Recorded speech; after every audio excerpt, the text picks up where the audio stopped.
The long-term targets for Europe are net zero in 2050. That has been clear. It has been decided in the Paris Agreement, and Europe is definitely heading for this.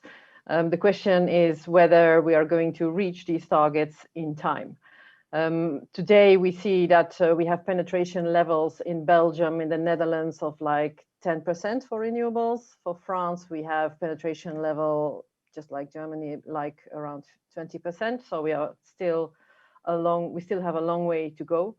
We definitely see that the measures are being put in place, and the energy sector is leading the game, right? So the decarbonization of the energy sector is going on at a pretty fast pace. But we see that the other sectors are lagging behind, and for a number of reasons, obviously, support measures, but also technology, long-term planning and investment is a decision that is it's difficult to take. The investors need to follow, and uncertainty basically about regulation is also driving the reticence to invest at this moment.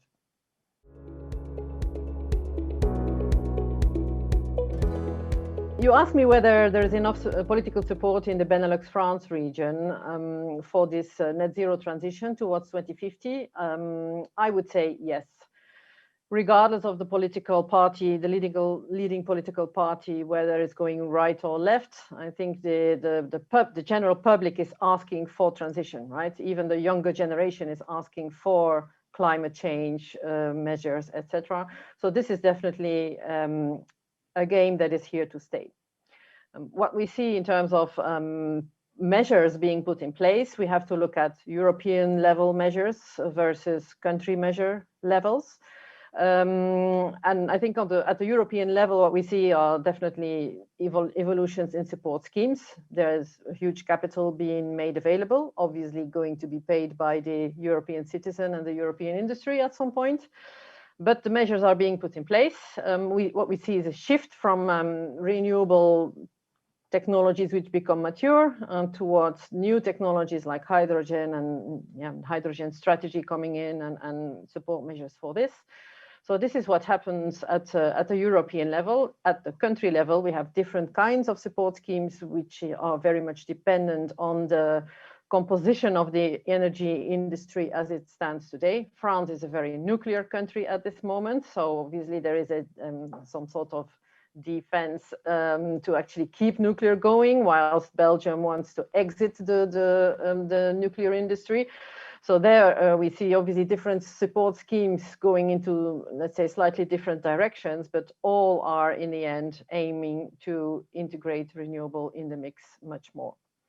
In Netherlands, we have the SDE++ scheme. In France, we have the CFD auctions. In Belgium, we have the capacity remuneration auction to actually support also the backup technology that is needed to introduce renewable energy in the mix.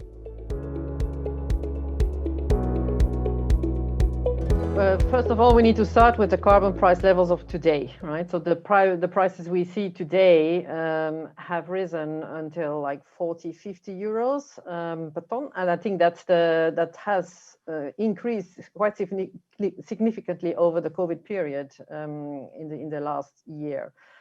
What we see going forward is that if we want to use this mechanism of the carbon ETS system, then definitely we'll have to go to prices like 400 euros per ton. And the question is whether this is acceptable, because then you basically shift the whole transition burden, financial burden, to the industry, right? In the end, the question is who needs to pay for this transition? Is it going to be the B2C customer, so the normal person in the street, or is it going to be the industry, and in what way are we going to balance kind of the burden between the two? So that's a question. So whether it's tax, let's say corporate tax, or whether it's carbon tax, or whether it's other taxes mechanisms that we need to install, anyway, the transition needs to be paid. What we see, however, is that the European Union starts to realize that there's going to be a competition distortion coming in from this financial burden. And we now see compensating mechanisms being introduced to actually allow certain industries to receive support to compensate the taxes for CO2. So the question is, what is then the best measure to take? And definitely there is still a debate to have on how to go forward with this.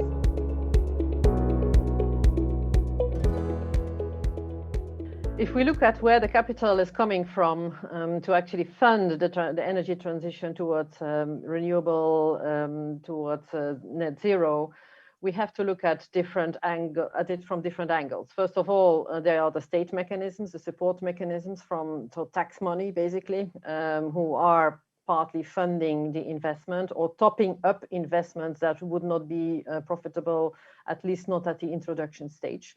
So that's part of where investment money can come from.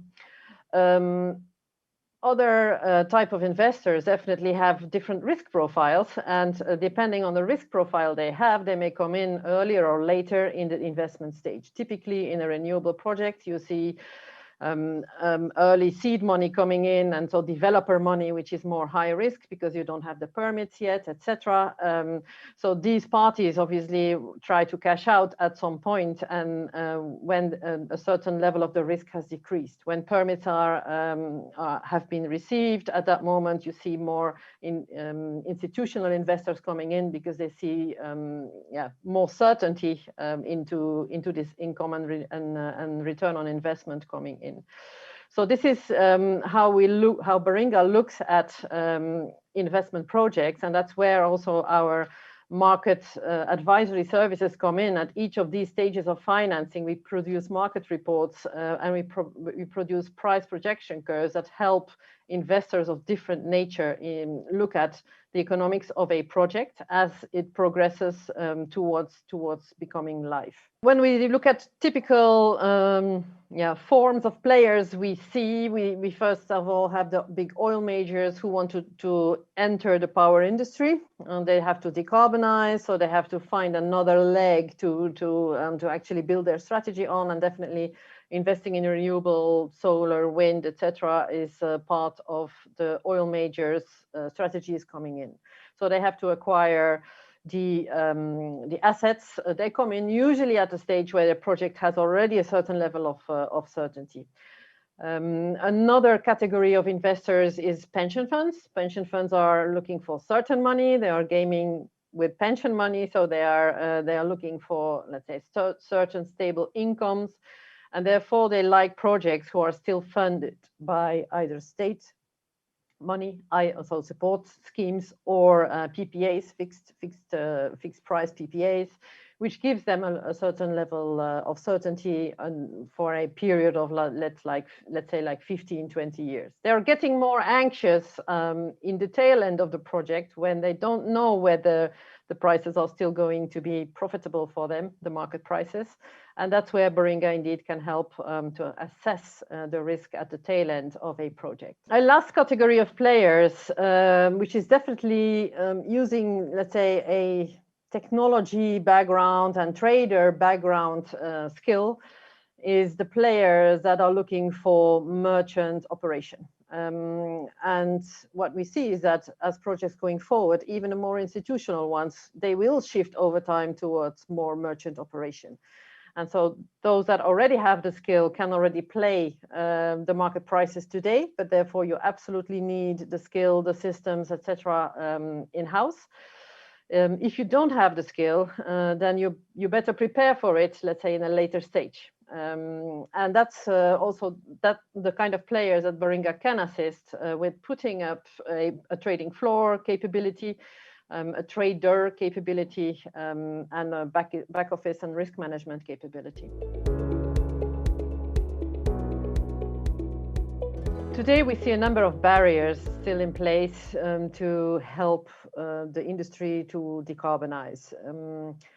One of the barriers is typically permitting. Permitting both for the renewable plants as well as for the backup plants like CCGTs, etc. Permitting for renewable plants is more about not in my backyard type of questions, but also marine environment protection and all of these type of barriers. Whereas actually planning permissions for CCGTs is typically about emissions, right? So NOx and SOx and all of these kind of emission, and obviously carbon emission that is still there. So there is a debate around whether we still need gas and how long we still need gas, and whether there's top-up money needed to actually fund in a temporary phase the gas plants that are going to fill the backup capacity for the renewable. There is also grid problems. There are definitely in many countries. I'm thinking of the Netherlands, for instance. The TSO has a big investment program to come.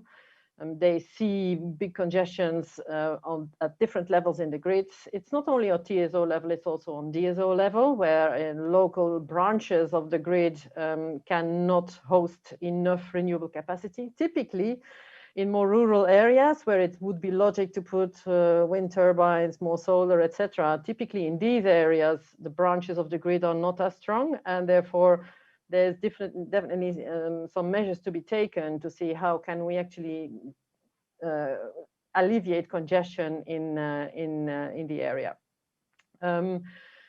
Merchant renewables are not necessarily being developed at scale. I think it's for different reasons.